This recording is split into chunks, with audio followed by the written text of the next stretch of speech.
Bueno, Biblioteca Ayacucho se pliega a esta celebración del bicentenario de la batalla de Carabobo y bueno, y lo celebramos aquí con amigos, ¿no? Estamos conversando, vamos a conversar con Manuel Carrero, amigo de la casa, uno de nuestros autores bestsellers de Biblioteca Ayacucho, ¿no? Con su libro de Cipriano Castro, Soberanía e Imperialismo. Y bueno, y con Balmore Carrero, ¿no? Que vamos a ir conversando sobre esta batalla de Carabobo, porque eh, en el público general, la batalla de Carabobo siempre se ve como, y bueno, y creo que eso pasa mucho con la historia venezolana, ¿no? Que se transforma en monumentos y en días festivos, pero que no recreamos, no sabemos exactamente qué sucede y que bueno, y que justamente 200 años después todavía tenemos que ir explicando y ir viendo. Cualquiera que haya ido al colegio sabe muy bien que la batalla de Carabobo, el 24 de junio de 1821, se sella la independencia de Venezuela, ¿no? En resumidas cuentas. Pero que si uno saca la cuenta, se fijan que el 19 de abril es en 1910, en 1810, el 5 de julio es al año siguiente, y fíjense que hay 10 años entre que se declara la independencia y la batalla de Carabobo. Bueno, imagínense eso, no es algo mágico declarar la independencia y bueno, ya somos independientes, somos libres, sino que hay toda un trabajo, ¿no? Toda una lucha que hay después de ese acto, que es la firma del acta de independencia, hasta llegar a la batalla de Carabobo, que sin embargo tampoco es mágica y tampoco es la última batalla donde todo se acaba y bueno, y se retiran los españoles y no nos molestan más, sino que también es definitoria, pero que también augura otras victorias posteriores, ¿no? Bueno, sin más que agregar, los dejo con nuestros invitados que son los expertos en la materia.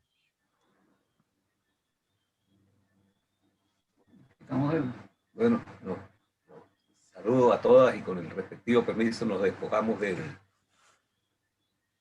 protector, protector antivirus. Bueno, buenas noches a todos quienes nos están viendo en estos momentos y nos están oyendo, por supuesto. En torno a Carabobo, que es la fecha conmemorativa de estos 200 años que estamos celebrando y conmemorando a la vez.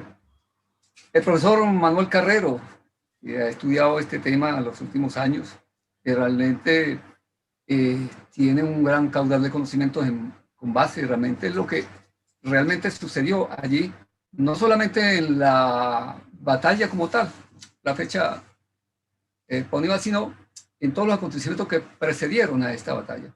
Mi pregunta, y para iniciar esta especie de conversación, es preguntarle al profesor Manuel Carrero, más allá del texto histórico, del rigor histórico, que es la fecha del 24 de noviembre, 24 de junio, perdón, ¿cuándo se inicia Carabobo? Sí, de una manera metafórica.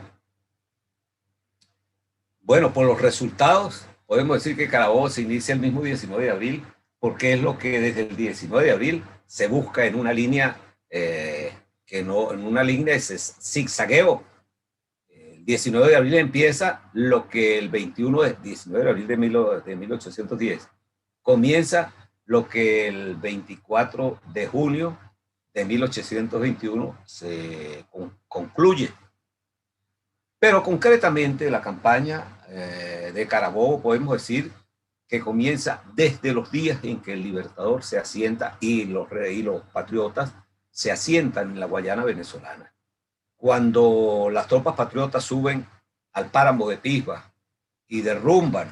¿Pudiese decir uno que no pudiésemos aventurarnos así que comenzó en la campaña de Mirable aventuradamente? Sí, evidentemente, por ese camino llegamos otra vez al 19 de abril. La campaña admirable, porque la campaña admirable lleva triunfante las tropas neogranadinas, concretamente tropas de Cartagena y tropas de Tunja, que pasan a Venezuela, hombres, oficiales, armas, banderas, bagajes, etc. Esto poco se dice porque las oligarquías que de alguna manera presionaron, diseñaron, manejaron, manipularon los diseños de estudio, a ellos no les interesa que la gente común sepa que la lucha por la libertad se dio por la unión de dos pueblos que se uniformaron de verde, ejército, y que tomaron el de allá y el de acá, una misma bandera, que era la bandera de la libertad, y tropas neogranadinas, tropas cartageneras y tropas de Tunja, de Cundinamarca, quiero decir, llegaron a Caracas junto con Bolívar y pelearon el año 14. Después del año 14, entonces viene la gran debacle, que es la emigración a Oriente y la salida de Bolívar al Congreso de Tunja, a rendir cuentas de qué era lo que había ocurrido, y luego la salida al exilio en Jamaica, el regreso a Haití y volver a Venezuela en las dos expediciones que se hacen desde Haití.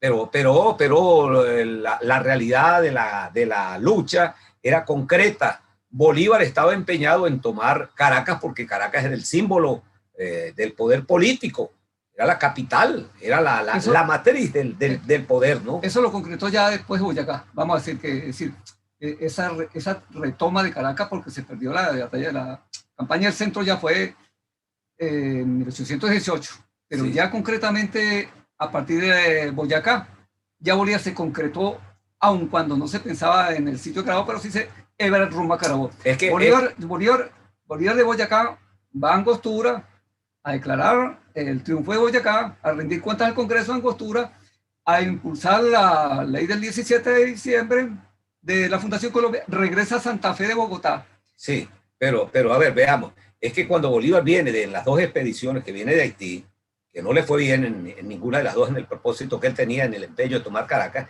él entendió por la fuerza de la razón que es que la guerra era muy costosa y que el costo de todo lo que significaba el mantenimiento de la guerra requería recursos, y esos recursos estaban en Guayana. Así lo decía pues la realidad de las misiones que estaban allí, de oro, algodón, madera, cueros, carne, mula, ganado, etcétera, pues. Entonces, cuando se asienta en Angostura, en la pequeña población de Angostura, comienza a tener recursos y comienza entonces a organizar nuevamente el proyecto de la revolución. En el 17 Bolívar ya está estructurando algunos organismos del Estado, y en el año 18 ya empieza a tener, vuelve a tener un fracaso cuando intenta Caracas en el año 18, la campaña del 18. Regresa y se aposenta nuevamente en Angostura a repensar la guerra. Ahora, estaba allí pensando en Carabobo, no el Carabobo de letras Carabobo, pero estaba pensando en el objetivo. Está pensando en derrotar a los realistas definitivamente. Ahora, la inteligencia, la habilidad, la genialidad de Bolívar es, como no se puede meter desde San Fernando de Apure por Calabozo y llegar a Caracas porque fracasó, entonces hay que darle la vuelta al enemigo por otro lado, y se le ocurre a lo que a nadie se le hubiera ocurrido. Para quienes vivimos en Caracas, es como si dijera que vamos a Los Caracas, que vamos a Caraballeda, y entonces en vez de irnos por la autopista, por donde es el camino lógico, se nos ocurre cruzar por la cordillera, por donde a nadie se le ocurriría, y sorprenderíamos a los que están al otro lado, ¿no? Al otro lado de la cordillera. A Bolívar se le ocurre, no es así que le salió, no, lo pensó, lo programó, lo planificó, pasar en invierno, y subir desde temperaturas de casi 50 grados, 40 y pico de grados, a 20, a 30 metros sobre el nivel del mar. Llaneros, acostumbrados al calor y a la vida rústica de la sabana, a subir a 3.500 y 3.600 metros, donde la vida es sumamente cruda, cruel, difícil. Bueno, muchas de las tropas se quedaron en camino, pero sorprendió entonces a los realistas en Santa Fe. Fueron 3, 4 grandes batallas, fundamentalmente Boyacá y Pantano de Vargas. Y entonces derrumba lo que a Morillo le costó 4 años de guerra, de sacrificio a los patriotas, Bolívar derrumba para el rey, lo deja sin el virreinato de la Nueva Granada, para España y para el general Morillo. Regresa de allá, pero en ese regreso no es que llegó a Angostura, él regresa el 11 de diciembre, el 14 le rinde cuentas al Congreso, y el 22 le escribe una carta a Santander donde le dice, pasado mañana es la gran fiesta, la fiesta de la Navidad, pero yo abro campaña de una vez, porque ¿qué es lo que iba a hacer? Buscar de nuevo el camino para ir a lo que iba a ser Carabobo. 1819, es decir, una vez Boyacá, Bolívar ya está pensando en campaña. Viene pensando ahora, ya en la campaña. Armisticio... Es más, Bolívar trae tropas, sí, armas, bagajes, claro, recursos. Bolívar se le atraviesa, en términos coloquiales, se le atraviesa el armisticio. Sí, Bolívar va en una campaña desde Angostura el 22 de diciembre que va dirigida desde a la toma de Maracaibo. Y llega, pasa por Caicara del Orinoco, sigue a San Juan de Payara, pasa por Achagua y llega por Palmarito, llega a San Cristóbal. Se dirige, o dice en las cartas, que va hacia Mérida, buscando la toma de Maracaibo. Antes de 1820. No, eso es ya abriendo el año 20. Correcto. Ya abriendo el año 20. Entonces, bueno, allí viene toda una serie de movimientos que uno no sabe, de acuerdo a la inteligencia, a la habilidad, a los juegos de la guerra, a los juegos de las circunstancias. En vez de seguir hacia Mérida, gira hacia los valles de San José de Cúcuta y sube a Tunja y va hasta Bogotá. Entonces, está desarrollando toda una serie de movimientos.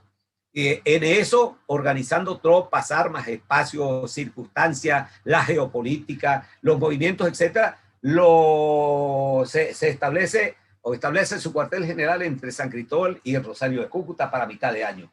Cuando le llega la noticia de que alguien quiere hablar con él, enviado por Morillo. Estaba enterado Bolívar, yo me supongo, de lo que estaba sucediendo en España. Recordemos que ya había sucedido el levantamiento de Riego y Quiroga, el 1 de enero, y ya el rey estaba siendo sujeto de combinarlo a jurar la Constitución liberal. Sí, ahí hay es buena la pregunta o el planteamiento, porque da para explicar algo. Bolívar no es solo un gran guerrero, sino Bolívar es un hombre del mundo de la política. Digo del mundo de la política, no del espacio de la política en Venezuela. Bolívar está informado de lo que está pasando en España, en Inglaterra, en Francia, en Lisboa, en Estados Unidos, lo que está ocurriendo en Buenos Aires, lo que pasa, etcétera. Es un hombre que está informado, es un hombre que vive la política, que vive la diplomacia, que vive la guerra, y entonces está informado de cuáles son las condiciones en las que se está desarrollando el mundo de Europa, después que Napoleón definitivamente ya no representó una amenaza para las casas reales y para el sistema monárquico en Europa. Se han reunido una cantidad de veces en Europa, en varias ciudades, las oligarquías representadas en los gobiernos monárquicos, tratando de recomponer el mapa. Algunos habían dejado de ser figuras, otros habían muerto, otros estaban marginados, pero se imponía una realidad que era el mundo industrializado de Europa. Los mercados ya no eran aptos para consumo de la mercadería que Europa estaba produciendo, era el desarrollo industrial, unos más que otros, ¿no? Inglaterra mucho más que otros, las ciudades de las ligas hanseáticas, Austria, la misma Rusia zarista, de tal manera que lo que se expresaba en el juego político realmente era en el fondo lo económico, cómo se iba a reconfigurar un mundo nuevo que venía desde los tiempos de Colón en América. Entonces Bolívar está informado de todo lo que está sucediendo y además sabe que el trono entra en una situación de crisis sin regreso, sin ninguna solución de salida. El trono de España era una cuestión de tiempo para que terminara de rodar cuesta abajo. Bolívar ya se encuentra en las noticias del armisticio ya planteado. Estamos hablando de octubre, septiembre-octubre. Empiezan las negociaciones. Eso posiblemente hubiese perjudicado la campaña del Libertador, estaba retrasando la campaña, tomando en cuenta que algo imprevisto para Bolívar fue el armisticio realmente. Sí, a ver, Bolívar, el desacato de Rafael de Riego, para quienes no saben, el rey de España transitó desde 1814 un tiempo difícil, cuando en España se desató una guerra civil, y entonces surgieron una cantidad de corrientes que le impedían al rey volver a ser lo que habían sido los reyes de España, que eran absolutistas. es decir, que se cobraban y se daban el vuelto, no tenían que rendirle cuentas a nadie, pero Fernando VII, que junto con su padre salió en el año 8, fueron secuestrados por Napoleón prácticamente. Regresó 6 años después y se consiguió con una España distinta. Esa España tiene por un lado, por una corriente, digamos que los fernandistas, los monarquistas, pero por otro lado tiene una corriente de gente, de pueblo llano, que salió a pelear contra los franceses, que era una corriente liberal y anticlerical.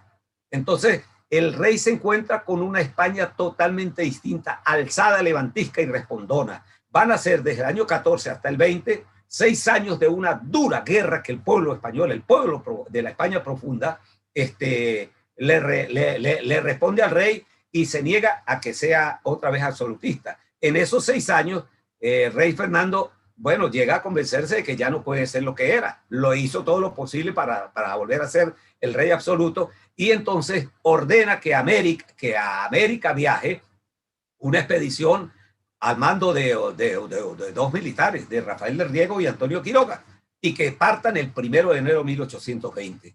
Pero estos 2 militares, jefes de la expedición, son también 2 grandes jefes del liberalismo y además son personas de mucha influencia, sobre todo en el sur de España, y además son masones, que la masonería también va a tener un papel fundamental en ese tiempo, de tal manera que entonces esa expedición de unos 10.000, 12.000 hombres y una cantidad de naves de guerra no parte el 1 de enero y declaran que no van a viajar hasta que el rey no jure la Constitución, porque el rey le daba tiempo y tiempo y tiempo. Hasta que el rey no jure la Constitución, nosotros nos tomamos una determinación. El rey se ve obligado a firmar la Constitución el 19 de marzo, que por cierto, eso de manera anecdótica, a esa Constitución le dicen la Pepa todavía, porque fue firmada en esa fecha.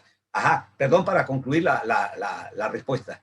Entonces Bolívar conoce de esa sublevación, conoce en el mes de junio, es decir, conoce un tiempo después, porque los barcos se tardan para llegar a América 2-3 meses. Entonces conoce y empieza a darse cuenta que la situación es tan crítica en el seno del trono que evidentemente, pero crítica no solamente por la desacato, sino porque es que ya España no recibía los grandes cargamentos de oro, de plata, de mercadería.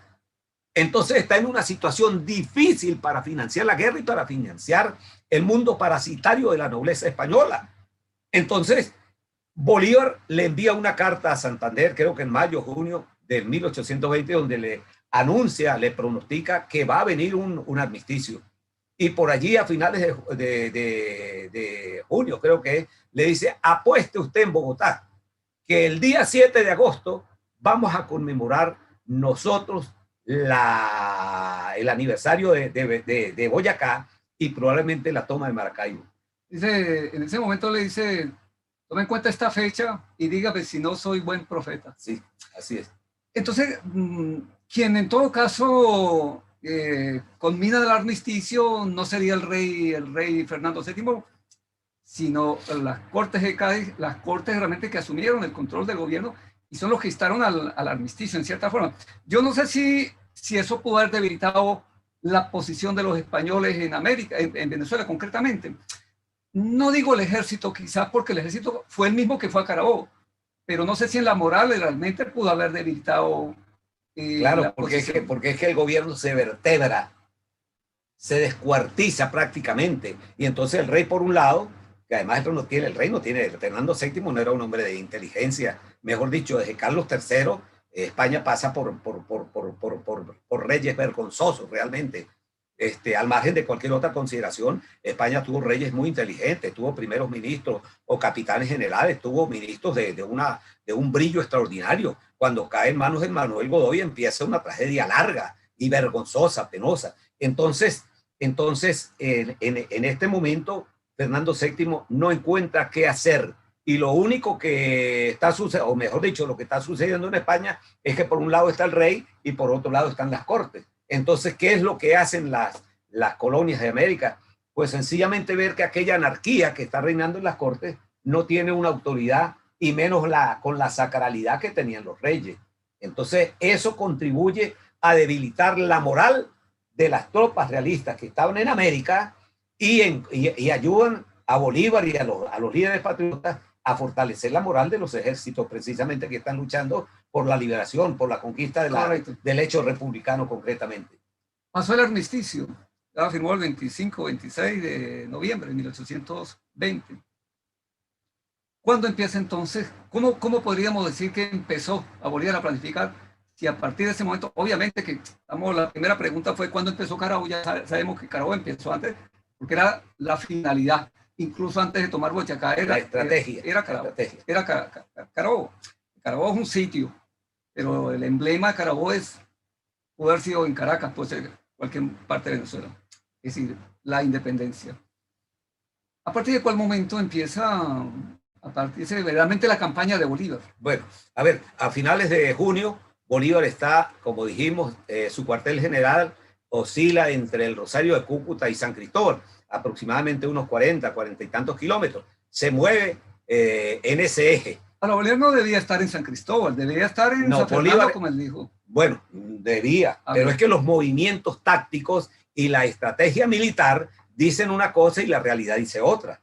De hecho, el 4 de julio llega José María Herrera a San Cristóbal con los suficientes símbolos de la bandera, la bandera que anunciaba que, bueno, que iba comisionado para tratar, para que no fuera objeto de un atentado por parte de los patriotas. Y llega así al cuartel general de San Cristóbal. Bolívar está en el Rosario de Cúcuta.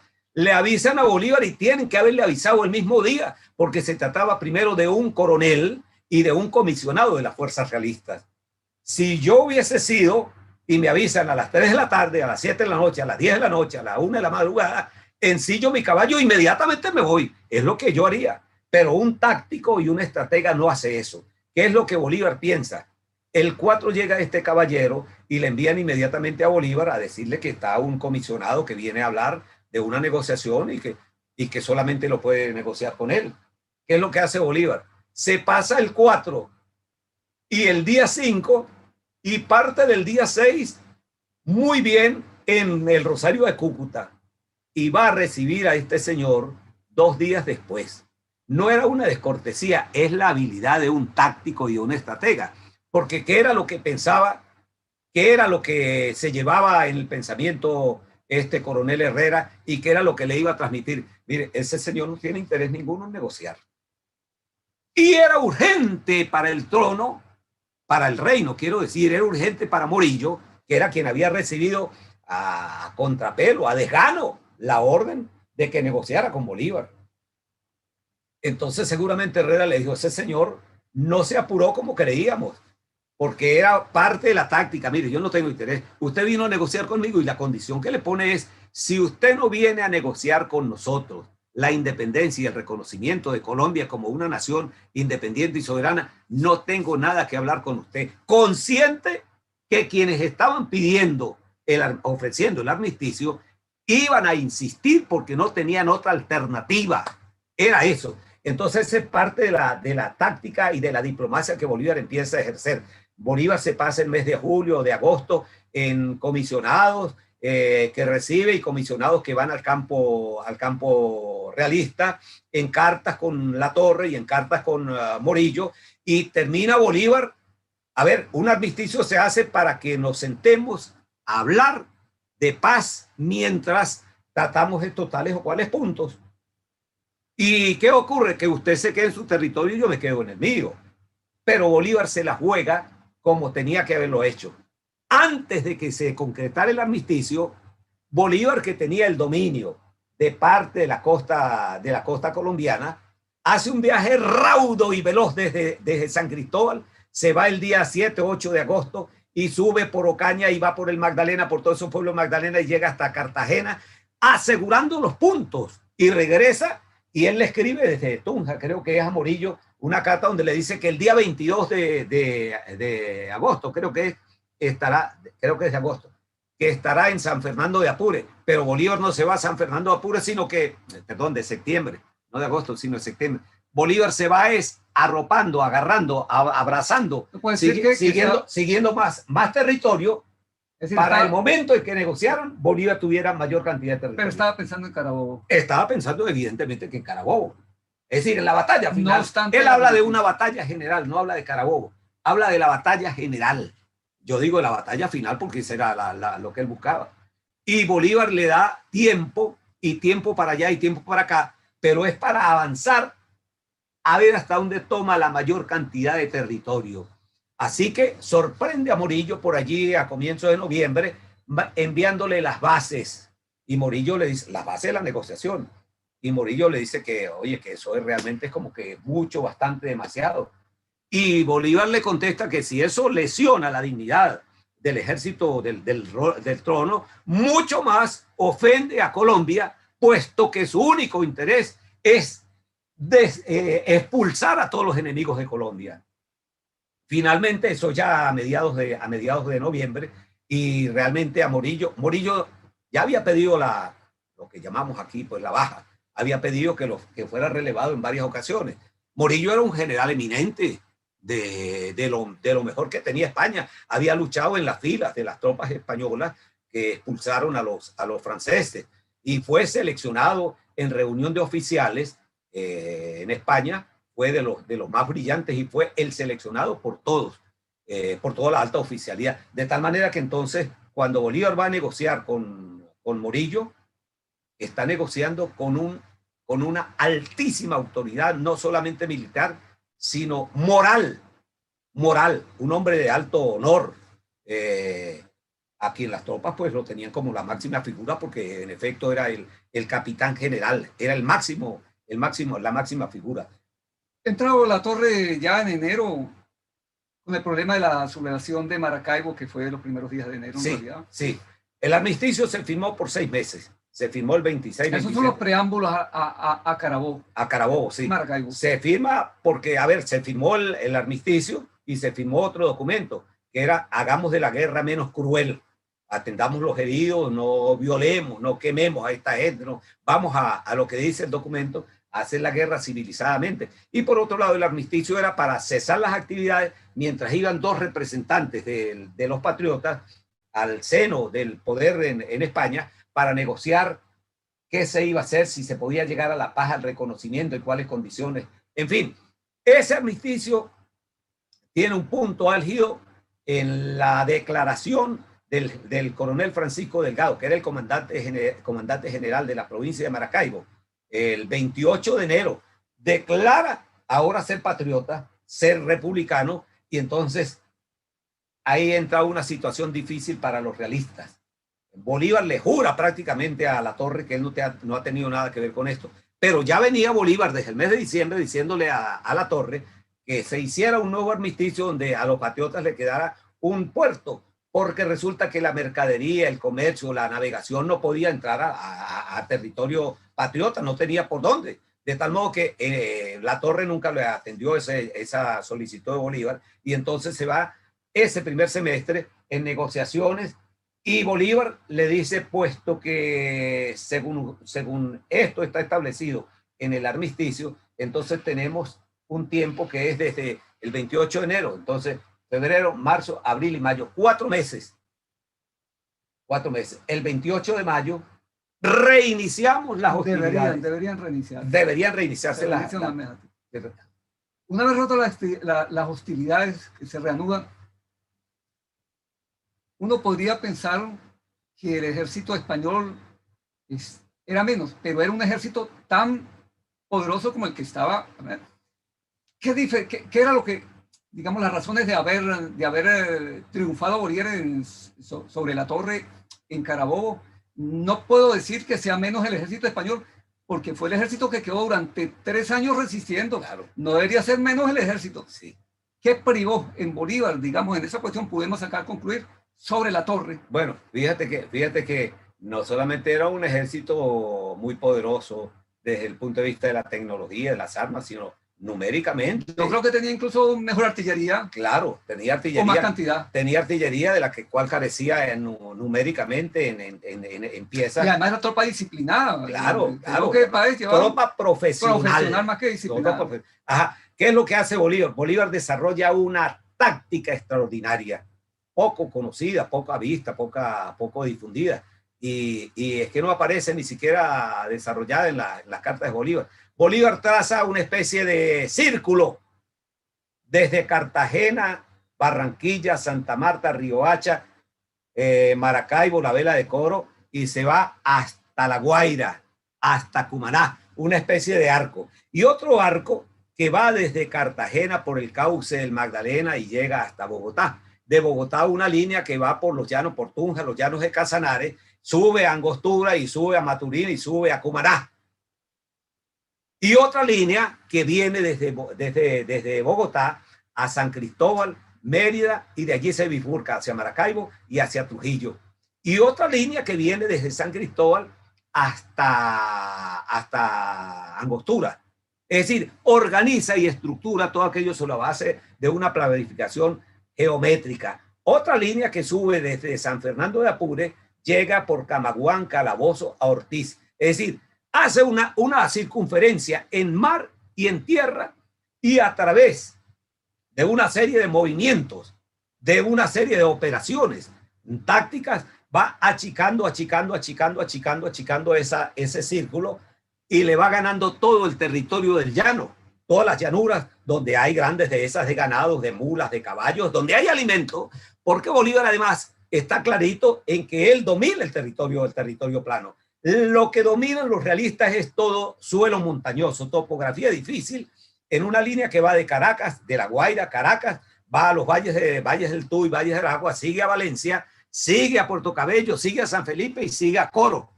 Todo terreno montañoso donde la caballería no tiene nada que hacer. Ahí queda anulada totalmente. Sí, que no era menos el ejército español, era tan igual. No, el ejército español era tan poderoso, tan disciplinado y tan moralizado como había venido, pues ejércitos profesionales. Los de aquí eran hombres sacados, extraídos de villas, de pueblos, que solamente por esa fuerza telúrica que le salió desde las vísceras, desde el corazón, desde el sentido de la patria, desde la sangre, desde el alma, se engrausaron los ejércitos de ¿cuántos? De 5 o 6 mil hombres que salieron desde las aldeas, desde los más lejanos, Villorrios por allá, y se vinieron, sí, con todas las dificultades y con todos los temores de morir en un campo de batalla, pero eso fue de donde salió el ejército venezolano, de pueblo común y corriente, pueblo que fue a defender una causa ideologizado con el sentimiento de la patria, con el sentido de defender el suelo, las aguas, los bosques, las llanuras, las montañas, las aldeas, los pueblos, la familia. Entonces, Bolívar traza este plan y además decide pelear en un mes lluvioso. ¿Por qué lluvioso? Porque a partir de abril, mayo, los pastos crecen y le permite al ganado engordar. Para alimentar 6.000 hombres que van a Carabobo, bueno, Páez nada más se trae 4.000 reses. Sí, es verdad. 2.000 caballos. Es decir, ¿cómo se alimenta a 4.000, a 5.000, a 6.000 hombres en la mañana, por lo menos a media mañana y en la tarde? Esto es una de las cosas grandiosas, de las cosas épicas, de la hazaña del pueblo venezolano. ¿A comer con cuál sal? Es que tenían yuca y arepa y tenían budare allí para hacer, tenían una bolsa colando café. No, lo que tenían era agua de río, carne con carne y un plátano, quién sabe de qué manera. ¿Cuántas mujeres, cuántos hombres fueron a cocinar? ¿Cuántos matarifes habían desollando reses? ¿Qué hacían con todas esas calaveras, con todos esos huesos, con el cebo, con la grasa, con los cueros? Esa es una parte de la épica. Uno podría decir que hubo una estrategia territorial casi que por encima de lo militar. Sí, porque fíjate que si tomamos en cuenta esta parte de la geopolítica del norte de Venezuela, que es todo montañoso, a los realistas solamente les quedaba esta parte de San Carlos, que lo controlaban, lo habían controlado desde hacía tiempo. Es donde La Torre probablemente pensó que le podía dar batalla a Bolívar. Y entonces Bolívar trazó no solamente la idea de concentrar entre Araure, Acarigua y Araure, las tropas, las fue llevando hasta San Carlos, sino que mandó a Urdaneta a venir desde Maracaibo, y esto se convirtió en una amenaza para las tropas realistas que estaban en la provincia de Coro. Generalmente cuando oímos a Coro allí, para quienes no sepan, se está hablando de la provincia de Coro. Maracaibo, la provincia de Maracaibo. Barquisimeto, la provincia de Barquisimeto. Caracas es la provincia de Caracas. Cuando hablamos de los llanos de Caracas, son los llanos de Calabozo hacia arriba. De tal manera que Urdaneta se viene desde Maracaibo y pasa a los puertos de Altagracia y cruza por el territorio de lo que hoy es el estado Falcón, y entonces se convierte en una amenaza y los realistas desocupan las poblaciones de lo que era la provincia de Coro. Pero por otro lado, manda desde Mérida, sube el general Cruz Carrillo y va subiendo por Carora, Barquisimeto, y entonces su papel es amenazar al coronel Juan Tello, que está cuidando de los realistas, que está cuidando a San Felipe y el camino que va a Puerto Cabello. Y desde Oriente, entonces prepara la avenida del general Bermúdez para que venga a amenazar a Caracas. Esa diversión del general Bermúdez vendría acompañada de otra expedición que venía de Arismendi, desde Margarita, por cierto, con tropas de los que vinieron de las tropas irlandesas, las tropas inglesas, y se encontraban en Capaya, por allí en las playas de Barlovento. Pero además, estas dos líneas se convierten, una en amenazante de Caracas. No era la toma de Caracas, aunque Bermúdez toma Caracas, pero su papel no era tomar a Caracas, era asediarla. ¿Desde dónde? De los alrededores de Petare, desde Valles del Tuy, desde las cercanías de Caracas, para mantener las tropas ocupadas y que estas tropas que estaban en Caracas al mando del brigadier Correa no fueran a Carabobo a aumentar las tropas en el campo de Carabobo, igual que las del coronel entonces Cruz Carrillo. Su papel era asediar a San Felipe para mantener las tropas que la Torre le había mandado allí. Pero por otro lado, además, en Calabozo estaba situado Morales. Y de Calabozo a Apure, quien conozca o vea un mapa, es un saltico.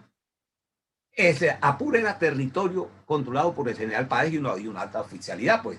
Pero lo que había allí era ganado caballar, mular y ganado vacuno, altamente importante, de mucha necesidad para las tropas en Caracas, que los reportes dicen que se morían de hambre. No había, que se comían perros, que se comían gatos.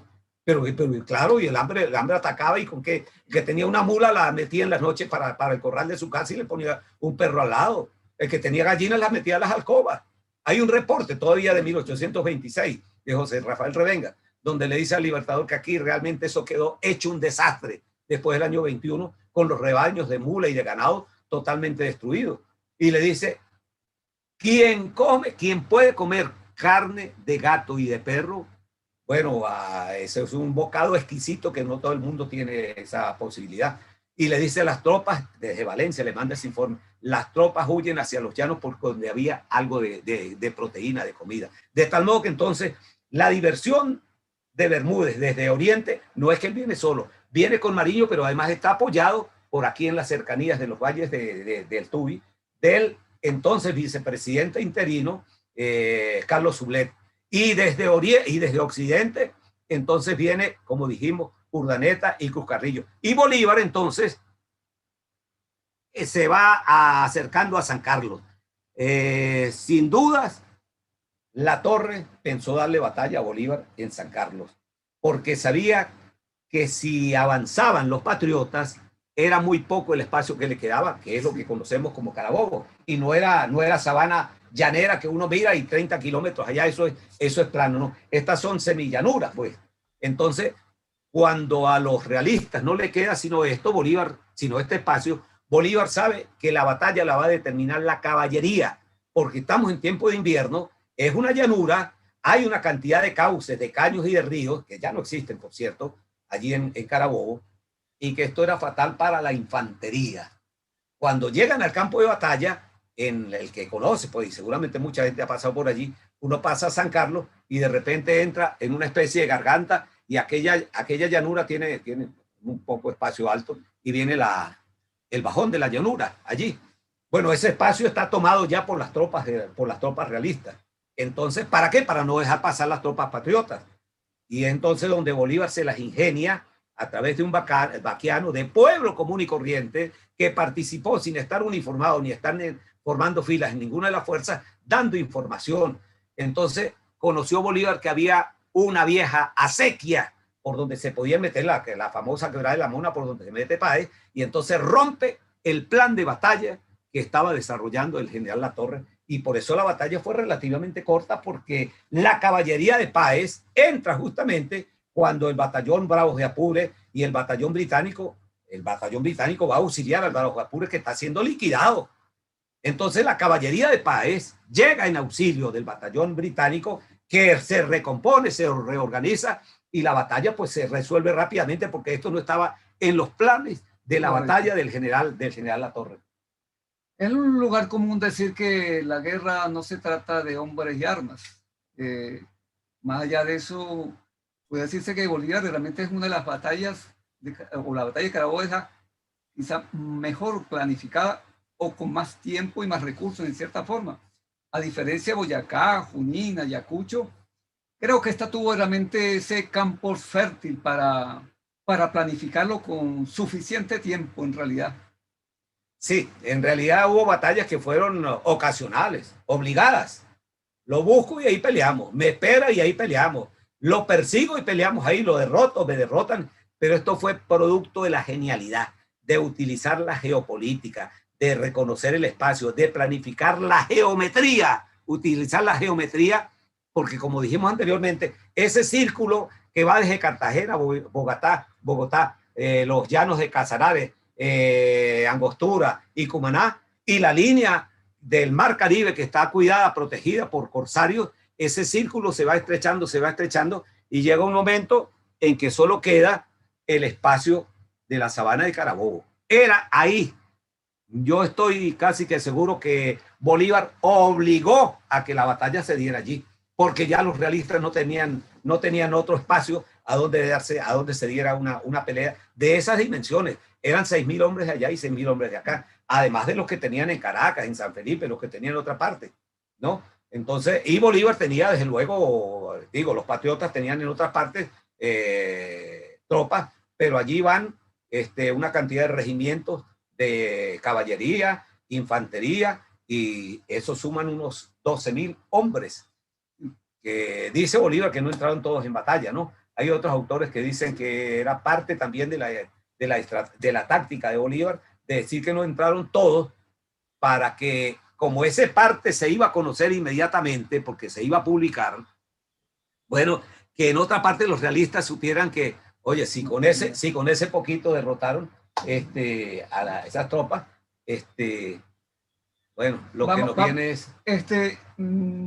digamos, a mi juicio, si bien la batalla de Boyacá fue definitivo realmente para Bolívar el dominio de América, porque parte realmente de lo que es territorialmente el dominio español, separó lo que fue el sur Perú del resto de Nueva Granada y la Capitanía. Fue importantísimo Boyacá y fue definitivo. Es Carabobo quien realmente va a determinar ya el dominio total sobre la Capitanía General y la Nueva Granada. Es tan así que es a partir de 1822, después de 21, cuando empiezan a llegar los primeros representantes europeos tanto a Capitanía General como a Bogotá, inclusive a percibir, a ver cómo estaba ya el funcionamiento antes que incluso se liberara el Perú. Entonces, si bien realmente el Boyacá fue importante, a mi juicio, Carabobo es la que da realmente el cierre realmente de la campaña de la Nueva Granada, en realidad. Sí, para Boyacá, cuando Bolívar vence o cuando los patriotas vencen en Boyacá, entienden que ha quebrado el territorio, el dominio del territorio, del territorio bajo control de España. Y entonces Bolívar le da cauce abierto a la idea que ya traía, que era de fundar la República de Colombia. Esa república iba desde el cauce del Esequibo hasta más abajo del Marañón, es decir, de Guayaquil, pero mucho más abajo de Guayaquil, desde las costas mosquitias, de lo que hoy es Costa Rica, hasta la Gran Sabana, y desde el Caribe hasta los llanos de Casanare y las selvas del Amazonas. Eran 3 millones de kilómetros, donde había el Magdalena, el Esequibo, el Orinoco, ríos en Ecuador, en la misma Nueva Granada, para penetrar, y habían minerales y ganado mular y ganado caballar y ganado caprino y ganado y ovejas, y habían mulas, había ganado etcétera, pues, y había madera, y habían puertos en el Pacífico y puertos en el Atlántico, de tal manera que entonces aquella era una nación muy poderosa y Europa estaba muy pendiente de lo que estaba sucediendo aquí. Mientras ellos estaban resolviendo el problema del desarrollo industrial, de los problemas financieros y de los problemas de la política, estaban atentos a ver qué era lo que estaba ocurriendo aquí. De allí que los intereses de cada uno estaban por encima de la posibilidad de ayudar a España. No, ellos se sentaron a aparentar que ayudaban a España, pero en realidad era para saber, para determinar qué tanto podía quedarles a cada uno de ellos de la riqueza de América y del mercado de América. De tal manera que por eso es a partir del 21 cuando empiezan a acelerarse las gestiones de carácter diplomático, los visitantes, los negociadores, porque si bien es cierto que en Carabobo se desestructura el poder organizativo, administrativo, político y militar de España en Venezuela, todavía queda hasta 2 años después, hasta el 23, pues los dominios de Maracaibo, pero ya no tenía el control, ya no lo tenía, no solamente porque Caracas estuviera bajo poder de los patriotas, sino porque la estructura del poder no la tenía España ya, y Carabobo fue definitorio. Bueno, muchísimas gracias. Entonces, bueno, mire, estudiar Carabobo es sumamente importante para entender varias cosas. Primero, cómo se fraguó realmente la independencia de Venezuela. Pero eso nos sirve para hoy, no es solamente para contar y recontar. Cuando Bolívar observa el momento en que está decayendo España, toma todas las previsiones y la paciencia necesaria. Se ha reconfigurado un nuevo cuadro político internacional. La crisis financiera y política y moral de España coincide, digamos, hoy con escenarios similares. Entonces, la guerra es sumamente cruel y difícil, pero es la guerra. Y la política se tarda. La política no se ve. De lo que está ocurriendo, no se ve generalmente. Nosotros vemos hoy cómo el imperio norteamericano tiene situaciones de crisis financieras y de crisis moral. Los 3 últimos presidentes o 4 últimos presidentes de Estados Unidos indican que algo está podrido dentro del poder de la cúpula corporativa. No es que Estados Unidos va a caer mañana o el año que viene, no. Los imperios, cuando son poderosos así, no caen de una manera vertical, sino que van muriendo como las tortugas, lentamente. Y el cuadro de las finanzas, el cuadro de la política mundial de hoy no es igual al de hace 20 años. Entonces, nos sirve para estar atentos de cada uno de aquello que Enrique Bernardo Núñez llamaba signos en el tiempo. Hay que tener en cuenta los signos en el tiempo de Asia, de Euroasia, de Europa, de África, de Norteamérica y de nuestra Latinoamérica. Entonces, constantes y pacientes en esta lucha para aprender a luchar, a resistir y esperar vencer. Quisiera concluir con esta palabra. Carabobo es una consecuencia de Angostura. Si no se puede separar Carabobo de Angostura. Y la simbología de Angostura es fundamental porque el Libertador está fundando una república en medio de una guerra. Si no es que esperó liberar un territorio, parecía que no, en medio de la guerra se funda una república y así es que cómo se tiene que trabajar los tiempos en realidad. Ese es el aleccionamiento que nos da el Libertador en Carabobo.